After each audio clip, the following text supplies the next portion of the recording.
लोग बोलते हैं कि फीमेल्स को समझना नामुमकिन है, लेकिन ये सिर्फ उन्हीं लोगों का दावा होता है जो सोचते ज्यादा हैं और महसूस कुछ नहीं करते। वो अपनी बुद्धि को तो अपना देवता मानते हैं, लेकिन अपनी बाकी शरीर की विजडम को अपना नौकर।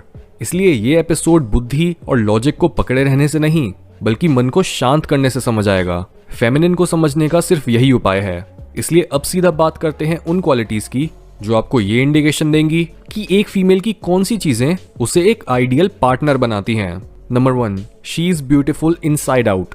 ब्यूटी और ट्रुथ में ज्यादा अंतर नहीं है। अगर आप इन पर मेडिटेट करो तो आप ये समझ जाओगे कि ये दोनों एक ही चीज हैं। इसी वजह से इंसान ब्यूटी को इतनी ज्यादा वैल्यू देता है। हमें ब्यूटीफुल पेंटिंग्स पसंद आती हैं, ब्यूटीफुल आर्किटेक्चर हमारे होश उड़ा देता है, दीवारों पर बनी महान लोगों के द्वारा बनाई कलाकृति हमें धरती पर ही स्वर्ग के दर्शन दिला देती है, और एक ब्यूटीफुल इंसान भी हमें सुप्रीम ट्रुथ यानी परम सत्य की याद दिलाता है।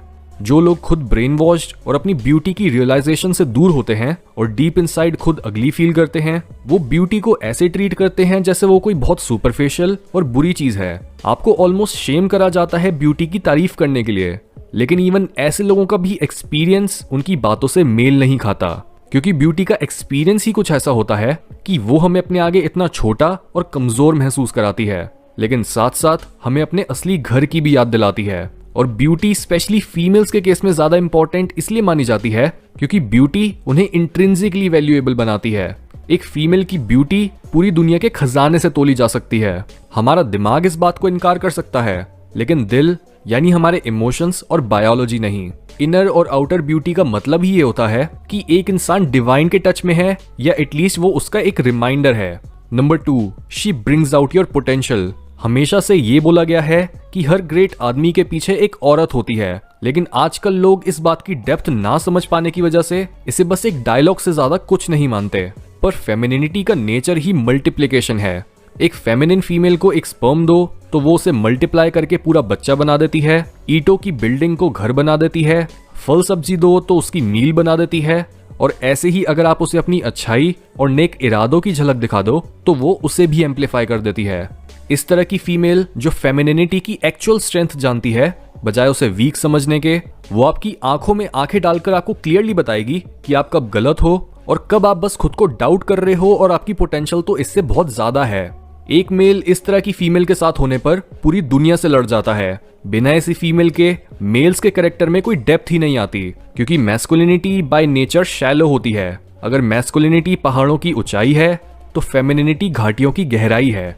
बिना घाटियों के पहाड़ों की कोई औकात ही नहीं होती। बिल्कुल ऐसे ही एक फीमेल जो आपको हमेशा बेहतर बनाने के लिए पुश करती है, उसकी वैल्यू प्राइसलेस है, और ऐसी फीमेल को कभी भी अपने हाथ से मत जाने दो। Number 3, she doesn't compete, she compliments. पिछले पॉइंट में दिए मेटाफर से ही आपको एक डीपर लेवल पर यह बात समझ आ गई होगी कि मेल और फीमेल या मैस्कुलिन और फेमिनिन एक दूसरे के कॉम्पिटिटर्स नहीं, बल्कि वो एक दूसरे को कॉम्प्लीमेंट करते हैं। दिन और रात या सूरज और चांद की लड़ाई नहीं होती, बल्कि ऐसे ऑपोजिट्स तो एक दूसरे के सनातन साथी होते हैं। उनका प्यार इटर्नल है।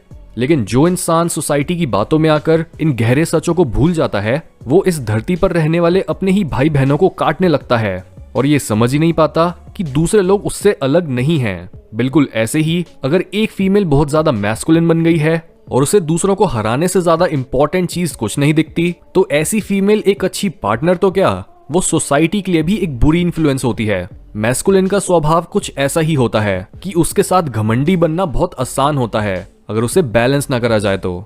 इसी वजह से अगर आपकी पार्टनर आपकी लाइफ में वैल्यू ऐड करने के बजाय आपको हराने की कोशिश करती रहे, तो यहाँ पर टीम वर्क और ऑपोजिट्स का मिलन नहीं, बल्कि उनका टकराव होगा। Number 4, she is a balance of kindness and boldness. क्योंकि बहुत से लोग ये सोचते हैं कि अगर एक इंसान काइंड है तो उसका मतलब वो पक्का वीक होगा, लेकिन असलियत में एक स्ट्रॉन्ग कैरेक्टर वाला इंसान वो होता है जिसका दिल सॉफ्ट होता है लेकिन माइंड हार्ड।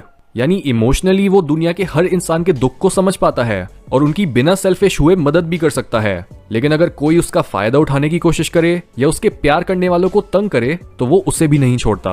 एक फीमेल जिसके अंदर इन दोनों क्वालिटीज का बैलेंस होता है, वो एक आइडियल फीमेल होती है, क्योंकि वो आपकी प्रॉब्लम्स को भी समझेगी लेकिन किसी जरूरी बात पर स्टैंड लेने से भी नहीं डरेगी। एक फीमेल जो सिर्फ आपसे आर्ग्यू करती रहे और आपको हर जगह पर गलत बोले, वो भी आपकी ग्रोथ में बाधा लाएगी।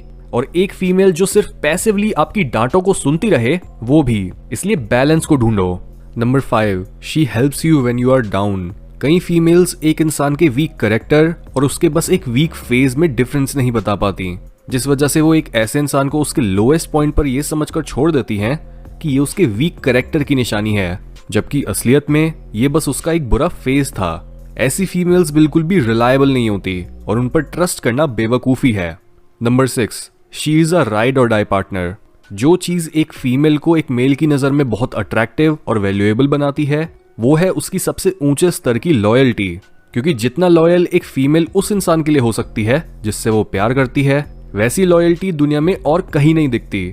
जब एक फीमेल प्यार में होती है तब वो अपना पूरा ट्रस्ट और फोकस सिर्फ एक ही इंसान पर ले आती है और उसके साथ हर उतार चढ़ाव में खड़ी रहती है। इसका एक बहुत बड़ा हिस्सा होता है एक मेल खुद, क्योंकि अगर एक मेल के बारे में कुछ भी यूनिक नहीं है और ना ही उसमें कुछ बड़ा कर दिखाने की पोटेंशियल है, तो ये क्लियर सी बात है कि एक फीमेल क्यों ही उसकी राइड और डाई पार्टनर बनेगी। वो आज होगी और कल चली जाएगी। इसलिए एक फीमेल में ऐसा भाव जगाने की रिस्पॉन्सिबिलिटी उसके पार्टनर की ही होती है, और जब आप ये कर पाओ तब ऐसी पार्टनर को छोड़ना बेवकूफ़ी होगी। Number 7, she inspires you. Males के लिए फीमेल से बड़ी इंस्पिरेशन कुछ नहीं है। सरफेस लेवल पर हम सोचते हैं कि नहीं, असली मोटिवेशन तो पैसा और पैसे से खरीदे जाने वाली चीजें हैं, लेकिन अगर हम साइंटिफिक व्यू से देखें तो पैसा कमाने का और स्टेटस हासिल करने का मेन एवोल्यूशनरी रीजन भी सेक्सुअल अपॉर्चुनिटी हासिल करना और एक हाई क्वालिटी पार्टनर को अट्रैक्ट करना ही है। इसलिए एक मेल पूरी दुनिया का जोर लगा देता है सक्सेसफुल होने के लिए, ताकि उसे अपनी सपनों की फीमेल मिल जाए, और जब वो उसे मिल जाती है तब भी उस मेल की जर्नी खत्म नहीं होती, क्योंकि फिजिकली एक फीमेल को पोजेस करना बहुत डिफरेंट होता है उसकी ब्यूटी के ट्रांसेंडेंट पार्ट को पोजेस करने से, क्योंकि ये चीज पॉसिबल ही नहीं है। ब्यूटी का शुरुआती छोर फिजिकल है, लेकिन उसका दूसरा छोर ढूंढते ढूंढते एक मेल अपनी पूरी जिंदगी काट सकता है और उसे फिर भी वो नहीं मिलेगा। लेकिन यही चीज, यही एक्सप्लोरेशन, यही फेमिनिन मिस्ट्री को धीरे धीरे समझने की प्रक्रिया ही मेल्स को डीपली फुलफिल करती है और बेहतर बनने के लिए इंस्पायर करती है। Number 8, playfulness. क्योंकि एक ideal male by nature rebellious होता है और ऑलमोस्ट पूरी दुनिया उसके अगेंस्ट होती है, जिस वजह से उसे खुद को बाहर से बहुत कठोर बनाना पड़ता है। लेकिन जब एक फीमेल की फेमिनिनिटी की शक्ति और सुंदरता एक मेल को छूती है, तब उस मेल के अंदर भी खेलने और प्यार करने वाला पार्ट सक्रिय होने लगता है, और वो भी अपनी कठोरता से कुछ समय के लिए छुटकारा पाकर एक बच्चा बन पाता है। फेमिनिनिटी के इस खेल में भी बहुत डेप्थ होती है, क्योंकि एग्जिस्टेंस सबसे फंडामेंटल लेवल पर एक लड़ाई नहीं, बल्कि वो बस एक खेल या एक नाच है। इसी तरह से एक फीमेल एग्जिस्टेंस और एक मेल की मेटीरियलिस्टिक नेचर के बीच के पुल का काम करती है। फेमिनिनिटी की पावर सटल होती है और वो किसी को आसानी से दिखती नहीं है, इसलिए हर इंसान सिर्फ मैस्कुलिनिटी को ज्यादा प्रेज करता है। लेकिन अगर हम एक सेकंड के लिए भी इमेजिन करें कि हमें सिर्फ पैसा दे दिया जाए, लेकिन दुनिया से म्यूजिक, ब्यूटी, इंस्पिरेशन, प्यार और मिस्ट्री गायब हो जाए, तो हमारे पास जिंदा रहने के लिए कोई वजह ही नहीं होगी। यही पावर है फेमिनिनिटी की। इसलिए अगर एक मेल को ऐसी फीमेल मिल जाए जो अपनी इस पावर को यूज करना जानती है, तो उसके लिए उसे छोड़ना तो दूर, उससे एक सेकंड के लिए भी जुदा हो पाना बहुत मुश्किल हो जाएगा।